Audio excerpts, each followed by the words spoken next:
Leitura diária da Bíblia. Hoje, dia 12 de janeiro de 2024, iremos ler os capítulos 37 e 38 de Gênesis. Os sonhos de José. Capítulo 37. Jacó habitou na terra de Canaã, onde seu pai tinha vivido como estrangeiro. Esta é a história da família de Jacó.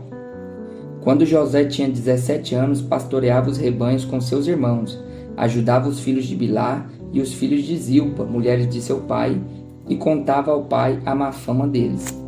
Ora, Israel gostava mais de José do que de qualquer outro filho, porque ele havia nascido em sua velhice. Por isso mandou fazer para ele uma túnica longa.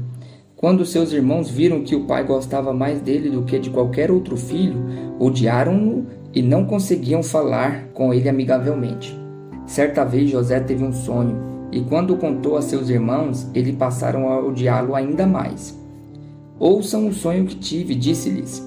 Estávamos amarrando os feixes de trigo no campo, quando meu feixe se levantou e ficou em pé, e os seus feixes se ajuntaram ao redor do meu e se curvaram diante dele. Seus irmãos lhe disseram, então você vai reinar sobre nós? Quer dizer que você vai governar? E o odiaram ainda mais por causa do sonho e do que tinha dito. Depois teve outro sonho e o contou aos seus irmãos. Tive outro sonho, e desta vez o sol, a lua e as 11 estrelas se curvavam diante de mim.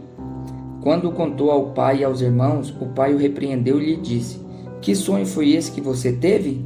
Será que eu, sua mãe e seus irmãos viremos a nos curvar até o chão diante de você?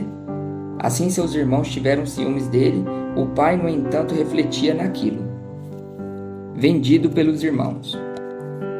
Os irmãos de José tinham ido cuidar dos rebanhos do pai perto de Siquém. E Israel disse a José, como você sabe, seus irmãos estão apacentando os rebanhos perto de Siquém. Quero que você vá até lá. Sim, senhor, respondeu ele.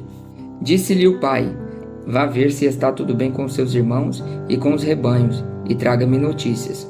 Jacó o enviou quando estava no vale de Hebrom. Mas José se perdeu quando se aproximava de Siquém. Um homem o encontrou vagueando pelos campos e lhe perguntou, que é que você está procurando? Ele respondeu, procuro meus irmãos. Pode me dizer onde eles estão apacentando os rebanhos? Respondeu o homem, eles já partiram daqui. Eu os ouvi dizer, vamos para Dotã. Assim José foi em busca dos seus irmãos e os encontrou perto de Dotã. Mas eles o viram de longe e antes que chegasse planejaram matá-lo. Lá vem aquele sonhador, diziam uns aos outros. É agora, vamos matá-lo e jogá-lo num destes poços, e diremos que um animal selvagem o devorou. Veremos então o que será dos seus sonhos. Quando Rubem ouviu isso, tentou livrá-lo das mãos deles, dizendo, não lhe tiremos a vida, e acrescentou, não derramem sangue, joguem-no naquele poço no deserto, mas não toquem nele. Rubem propôs isso com a intenção de livrá-lo e levá-lo de volta ao pai. Chegando José, seus irmãos lhe arrancaram a túnica longa, agarraram-no e o jogaram no poço, que estava vazio e sem água. Ao se assentarem para comer, viram ao longe uma caravana de ismaelitas que vinha de Gileade. Seus camelos estavam carregados de especiarias, bálsamo e mirra, que eles levavam para o Egito. Judá disse então a seus irmãos, que ganharemos se matarmos o nosso irmão e escondermos o seu sangue? Vamos vendê-lo aos ismaelitas. Não tocaremos nele, afinal é nosso irmão, é nosso próprio sangue. E seus irmãos concordaram. Quando os mercadores ismaelitas de Midian se aproximaram, seus irmãos tiraram José do poço e o venderam por 20 peças de prata aos ismaelitas que o levaram para o Egito. Quando Rubem voltou ao poço e viu que José não estava lá, rasgou suas vestes. E voltando aos seus irmãos disse, o jovem não está lá, para onde irei agora? Então eles mataram um bode, mergulharam no sangue a túnica de José e o mandaram ao pai com este recado. Achamos isto, veja se é a túnica do teu filho. Ele a reconheceu e disse, é a túnica do meu filho, um animal selvagem o devorou, José foi despedaçado. Então Jacó rasgou suas vestes, vestiu-se de pano de saco e chorou muitos dias por seu filho. Todos os seus filhos e filhas vieram consolá-lo, Mas ele recusou ser consolado, dizendo: Não, chorando descerei à sepultura para junto do meu filho, e continuou a chorar por ele. Nesse meio tempo, no Egito, os midianitas venderam José a Potifar, oficial do faraó e capitão da guarda. A história de Judá e Tamar. Por essa época, Judá deixou seus irmãos e passou a viver na casa de um homem de Adulão chamado Ira. Ali Judá encontrou a filha de um cananeu chamado Suá e casou-se com ela. Ele a possuiu, ela engravidou e deu à luz a um filho, ao qual ele deu o nome de Tornou a engravidar, teve um filho e deu-lhe o nome de Onã.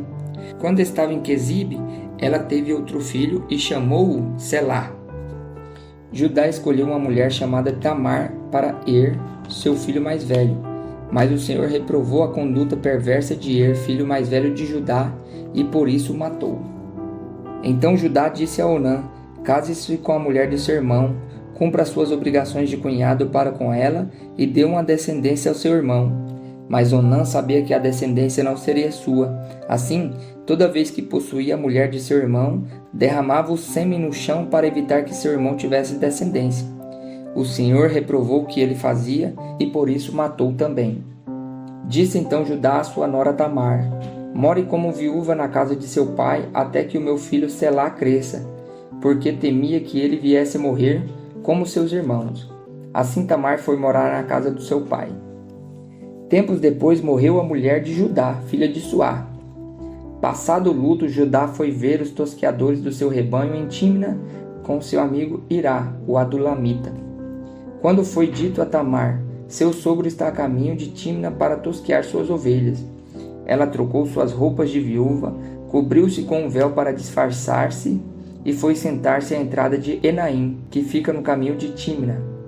Ela fez isso porque, embora Selá já fosse crescido, ela não tinha sido dada em casamento. Quando a viu, Judá pensou que fosse uma prostituta, porque ela havia encoberto o rosto. Não sabendo que era sua nora, dirigiu-se a ela à beira da estrada e disse: Venha cá, quero deitar-me com você.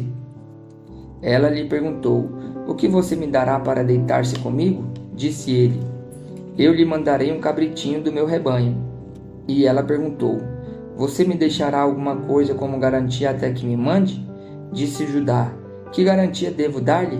Respondeu ela: O seu selo, com o seu cordão e o cajado que você tem na mão. Ele os entregou e a possuiu, e Tamar engravidou dele. Ela se foi, tirou o véu e tornou a vestir as roupas de viúva.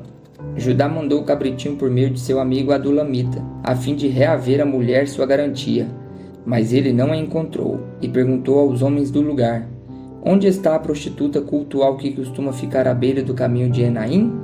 Eles responderam: Aqui não há nenhuma prostituta cultual. Assim ele voltou a Judá e disse: Não a encontrei. Além disso, os homens do lugar disseram que lá não há nenhuma prostituta cultual. Disse Judá: Fique ela com o que lhe dei, não quero que nos tornemos objeto de zombaria. Afinal de contas, mandei a ela esse cabritinho, mas você não a encontrou. Cerca de 3 meses mais tarde, disseram a Judá: Sua nora Tamar prostituiu-se e a sua prostituição ficou grávida. Disse Judá: Tragam-na para fora e queimem-na viva. Quando ela estava sendo levada para fora, mandou o seguinte recado ao seu sogro: Estou grávida do homem que é dono destas coisas. E acrescentou: Veja se o Senhor reconhece a quem pertencem esse selo, e este cordão, e este cajado. Judá os reconheceu e disse: Ela é mais justa do que eu, pois eu devia tê-la entregue ao meu filho Selá, e não voltou a ter relações com ela. Quando lhe chegou a época de dar à luz, havia gêmeos em seu ventre. Enquanto ela dava à luz, um deles pôs a mão para fora. Então a parteira pegou um fio vermelho e amarrou no pulso do menino, dizendo: Este saiu primeiro. Mas quando ele recolheu a mão, seu irmão saiu, e ela disse: Então você conseguiu uma brecha para sair. E deu-lhe o nome de Pérez. Depois saiu seu irmão que estava com o fio vermelho no pulso, e foi-lhe dado o nome de Zerá.